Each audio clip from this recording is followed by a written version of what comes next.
Colonel, if you go back to October 7th and 23 and you look at till now, from a military standpoint, is it overall fairly impressive that Israel was able to neutralize, to a certain extent, Hamas and Hezbollah and the Houthis to a certain extent in Iran in this course of a less than a 2-year period? And now that we see, Syria with a new president and potentially that region shifting a little bit, can this turn into a major victory for peace in that region? I know those are kind of two separate questions, but, I don't think anybody saw Israel kind of coming back so quickly, and all of these forces like Hezbollah and Iran that seemed unstoppable basically being on pause temporarily. Did that impress you or surprise you as a strategist? I'm a little surprised that Iran accepted the ceasefire. Okay. If they had kept it up for another week, that would have been the end of Israel. So I think we need to keep that in mind. No doubt Moscow and Beijing both advised the Iranians to accept the ceasefire. Now we'll see, if that was a prudent decision or not for them over the weeks ahead. But I think we need to understand that Israel had finally struck what I would call granite and could not advance any further and risked being destroyed by Iran. Now, of course, that leaves open the possibility that under those circumstances, the Israelis would have announced they're going to use a nuclear weapon because they've always threatened that behind the scenes. They certainly did in 1973, and I see no evidence that they would not have done that since. It was always the United States that intervened and said, fine, we know you have that, do not use it. I don't think that restraint exists anymore. I don't think we have that kind of influence over them. I think their influence over us is greater. Now, as far as the other things are concerned, Hezbollah is not gone. It still exists. If anything, it's rearming. I do not think that you could regard Lebanon, even though they did a great deal of damage there, killed thousands of people all the way up to and including Beirut. I don't think you can regard that as a foregone conclusion. If I were going to point to an area where they've had significant success, and they are not alone in this and did not achieve it on their own, it's Syria. They managed to replace the government in Syria of Mr. Assad, which they wanted to get rid of for years because of his friendliness to Iran and other reasons. Now we have the former deputy head of al-Qaeda and a deputy head of ISIS, who has now become a president of this new Syrian Republic, if you want to dignify it with that name. They're killing Christians on a routine basis. They went into a church just the other day and killed half the people in the church and burned it down. I think that was just a suicide bomber, right? That was kind of a rogue suicide bomber, right? I don't think that was government sanctioned.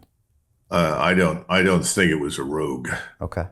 And I think we're dealing with a very vicious and dangerous regime in Syria, which is backed by Mr. Erdogan. But then again, Mr. Erdogan and the Turks actually helped to stand up ISIS to begin with. Remember that ISIS was really designed to do one thing, and that was to kill Shiites in Iraq.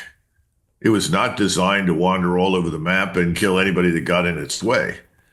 I think that's now more focused in Syria. And that's where Mr. Erdogan and Mr. Netanyahu have a certain condominium of interest. If they can focus Syria and the thugs that are in Syria on killing, the Shiites in Iraq, because northern Iraq right now is an area that Mr. Erdogan has his eyes on, because Mr. Erdogan is also concerned about the emergence of a Kurdish state. Peter Thiel took $500,000 and turned it into $1 billion using the exact same techniques we're using inside the investment club. He met a CEO, his name was Zuckerberg. He pitched him the deal and he said, okay, I'll give you $500,000. Mark went public and sold the shares to people like you. Well, what happened to Peter? Well, he exited and got a 2,300x return. The wealthy invest in early stage companies, folks. The public markets are for suckers. It's a rigged game. By the way, this happens in crypto as well. It's called pre-sale tokens. This is Solana. Does anybody know this chain? They sold pre-sale tokens for 4 cents.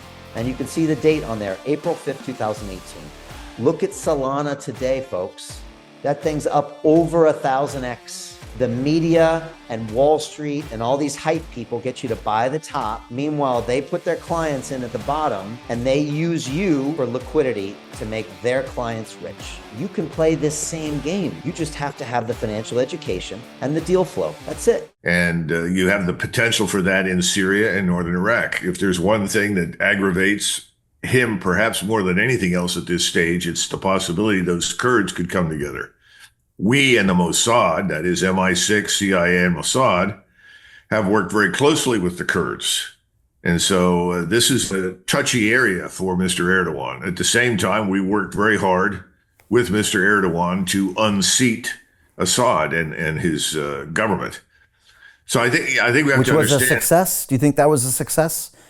Well, it depends on your view. I don't see anything particularly socially, culturally, or politically redeeming about the government in Syria. And I think at some point, Mr. Erdogan will regret what he's done because he and the Turkish military may ultimately have to go into that place. Syria is by no stretch of the imagination, in my judgment, permanently stable or a status quo member of the region. But the Sunni Islamists are very happy with it for the reasons I've outlined. Mr. Netanyahu is happy with it. And I don't think Mr. Netanyahu will have too much trouble with Mr. Erdogan, provided Mr. Netanyahu and the Israelis stay south of Damascus. Damascus has great meaning in the Islamic world, and one of the earliest Turkish sultans is interred there in one of the great mosques of Islam. In fact, when the Turkish chief of intelligence visited Damascus shortly after the fall of the previous government, he landed at Damascus airport, went instantly to the great mosque and prayed. That was done, with great symbolism in mind. It was a message at first, we Turks are back. We're serious and we are ultimately going to run the show. And secondly, Israel, do not try to occupy Damascus. Don't come up here. Now, how long will this last? Brian, how long did the Nazi-Soviet pact last? Well, it did pretty well from what was it, about August of 39 until June of 1941. So that's not a little less than 2 years. We haven't even, in the Middle East, that's a blink of an eye. So we'll see how long this condominium of interest between the Israelis and the Turks lasts. The interesting thing is that I think Israel has gotten at least short-term what it wants in Syria. It has part of what it wants in Lebanon. The conditions in the Sinai and in Egypt are something else entirely. And the Israelis have made threats to the Egyptians because the Egyptians have moved forces to the border with Gaza. Now, some people say, well, that's just to keep all the people in Gaza from coming into Egypt. That's part of it.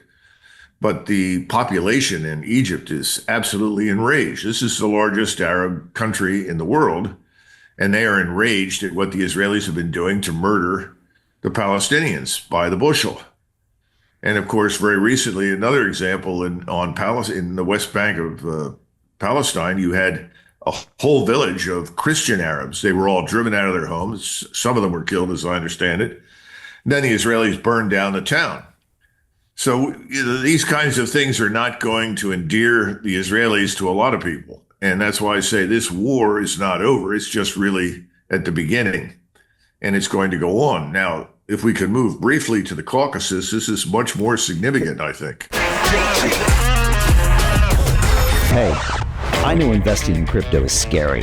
It takes a real leap of faith because there are so many scams, rug pulls, and bad actors out there. It's a dangerous business, which is why 95% of people lose all their money. Well, that's why I created the London Real Investment Club, so you can access the hottest deals on the planet and use the crypto bull market to create the generational wealth that you deserve. Join my team of over 100 people from around the world that are making millions of dollars behind the scenes investing in blockchain, AI, Web3 games, DeFi, Bitcoin, and more. Don't miss out. Click the link below to book a call with one of my team now. But hurry, this bull market will end soon. I know investing in crypto can be scary. That's why you gotta join the investment club. Pull the trigger. Let's do this.